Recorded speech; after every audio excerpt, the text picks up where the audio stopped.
Spirituality and premonition में आपका स्वागत है। हरे कृष्णा। चैनल से जुड़े सदस्यों का आभार और नए मेहमानों का स्वागत करती हूँ। अगर पहली बार चैनल देख रहे हैं तो मैं आपका शुक्रिया अदा करती हूँ। मुझे पूर्ण विश्वास है कि मेरी विकास यात्रा में आपका सहयोग हमेशा मेरे साथ बना रहेगा। दोस्तों, आज मैं बच्चों की अच्छी और बुरी परवरिश का उनके भविष्य पर क्या प्रभाव पड़ता है, उस विषय पर एक सच्ची घटना आपको बताने जा रही हूँ। ऐसे पेरेंट्स जो बहुत ज्यादा स्ट्रिक्ट, कंट्रोलिंग और डोमिनेटिंग होते हैं और उनके बच्चे उनसे डरकर उस हिसाब से चलने लगते हैं, ऐसे पेरेंट्स बच्चों को कोई अवसर नहीं देते अपनी बात रखने की या अपनी बात शेयर करने की, और ना ही हेल्दी डिस्कशन करने की, और इसी तरह वो अपने आदेश चलाते हैं और मनवाते हैं बच्चों से। एक्चुअली उन पेरेंट्स को मैं कहना चाहती हूँ कि आप अपने अहंकार के चलते अपने बच्चों को कंट्रोल तो कर लोगे, डोमिनेट भी कर लोगे, लेकिन ये याद रखना कि आपने अपने बच्चों के दिमाग में ये बात भर दी है कि भविष्य में अगर उनका लाइफ पार्टनर भी इसी तरह कंट्रोलिंग और डोमिनेट करे तो उनको उसके हिसाब से ही चलना पड़ेगा और अपने पार्टनर का आदेश मानना पड़ेगा, उसको सम्मान देना पड़ेगा और उसकी अपनी कोई चॉइस नहीं होगी। देखिए, मैं जो भी कहती हूँ अपने सच्चे अनुभव की बात करती हूँ, इसीलिए इस विषय में एक सच्ची घटना आपको बताती हूँ। मेरे दूर के रिश्ते की एक बहन है, मेरे से उम्र में बड़ी है। उसका नाम अपर्णा है। उसके 2 बेटे हुए। बहुत कंट्रोलिंग और डोमिनेटिंग नेचर की थी। बड़ा बेटा बहुत इंटेलिजेंट था, लेकिन माँ की कंट्रोलिंग और स्ट्रिक्ट नेचर के चलते घर में मारपीट तो आम बात हो गई और बच्चे के अंदर डर पैदा हो गया। इंटेलिजेंट होने के बाद भी बेटे के अंदर माँ के डर के कारण उसका कॉन्फिडेंस हिलने लगा। छोटे बेटे को भी माँ ने डराने की कोशिश की, लेकिन वहां उसकी नहीं चली। उसने एक दिन बैट उठाकर अपनी माँ को ललकारा। उसके बाद फिर उसकी माँ ने उससे कभी पंगा नहीं लिया, लेकिन बड़े बेटे पर हुकूमत चलती रही। खैर, बेटे ने फिर भी अच्छी पढ़ाई की और अच्छा जॉब अब वो कर रहा है, और आज भी उनके खानदान में वो बच्चा सबसे ज्यादा हैंडसम और इंटेलिजेंट है। अच्छा, पूरी रिश्तेदारी में धाक थी कि भाई अनुशासन हो तो अपर्णा का। भाई बच्चे देखिए उससे कांपते हैं। उसके बाद बच्चा जब बड़ा हो गया, जॉब करने लगा, तो माँ ने ही अपनी मर्जी से उसका विवाह किया। उसकी माँ को घर में मेजर साहब के नाम से जानते थे और वो खुद भी किसी आर्मी ऑफिसर से कम नहीं समझती थी अपने। जिस दिन बेटे का विवाह था उस दिन भी वो किसी बात पर नाराज हो गई और वहीं रिश्तेदारों के सामने बेटे को एक थप्पड़ जड़ दिया और दुल्हन ने देख लिया। बस फिर क्या था,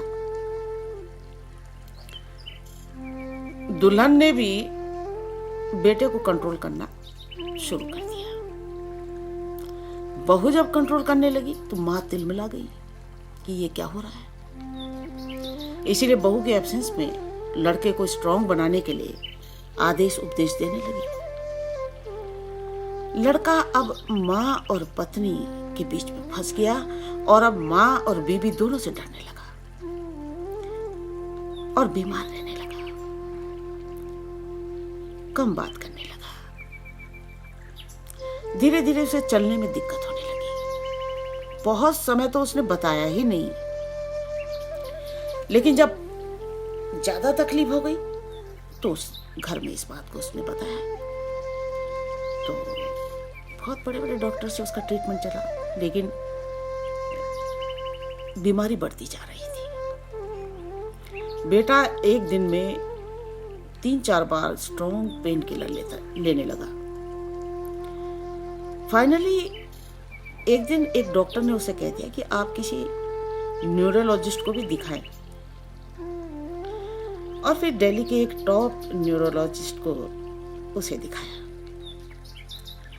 और फिर उसे पता चला कि ये प्रॉब्लम न्यूरोलॉजिकल थी।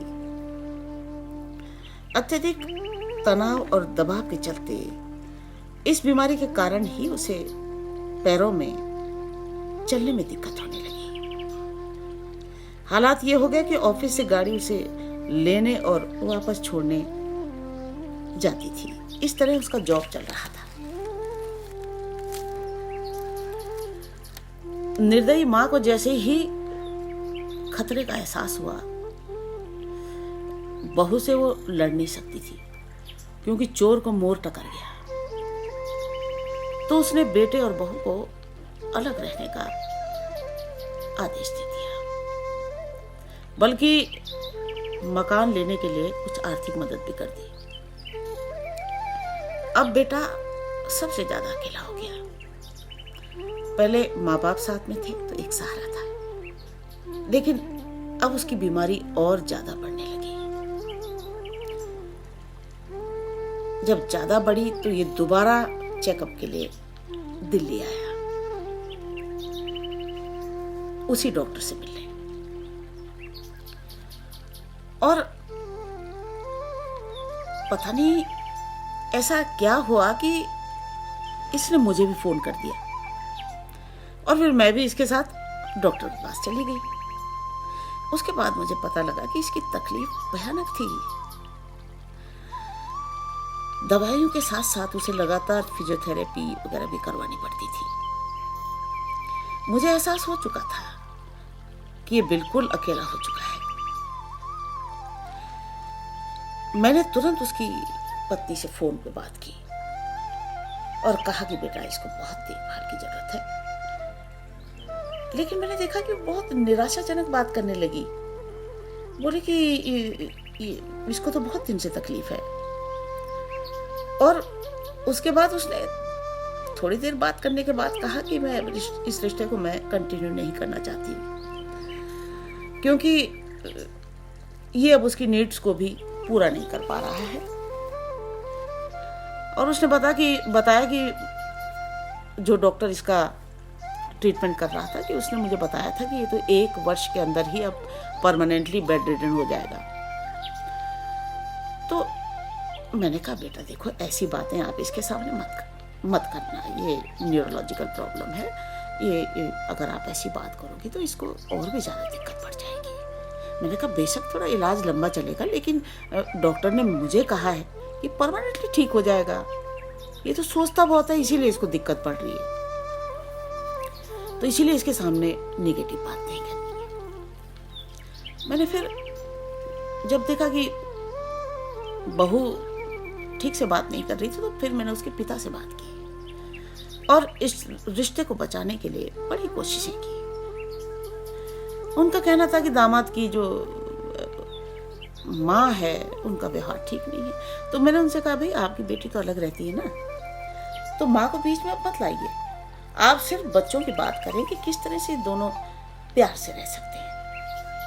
तो ये सोचिए कि लगातार मैंने बेटी और मतलब उनके पिता, बहू और उनके पिता से बातचीत मेरी चलती रही। मेरे पास कॉल रिकॉर्ड्स भी हैं, लेकिन पिता और पुत्री अपनी जिद पर अड़े रहे और फिर बात करने को कुछ रहा ही नहीं। फाइनली ये रिश्ता खत्म हो गया। लेकिन जो लोग असलियत नहीं जानते थे, वही रिश्तेदार लोग, वो तरह तरह की बातें करने लगे और निर्दोष बेटे को दोष देने लगे, जबकि बेटे का कोई दोष ही नहीं था। वो अपने माँ के कुकर्मों की सजा झेल रहा था। अब सोचिए, अगर वो जब दिल्ली में न्यूरोलॉजिस्ट से मिलने आया था, अगर वो मुझे फोन नहीं करता तो मुझे तो लगता है शायद वो कभी भी इस दर्द से बाहर नहीं आता। उसके अंदर अपने पिता वाला गजब का धैर्य है और शायद इसीलिए वो किसी तरह जिंदा था या जिंदा रहा। लेकिन नीच रिश्तेदार सिर्फ दोष देना चाहते हैं और हम लोग अनदेखी के चलते अपने अनमोल बच्चों को मरने के लिए छोड़ देते हैं।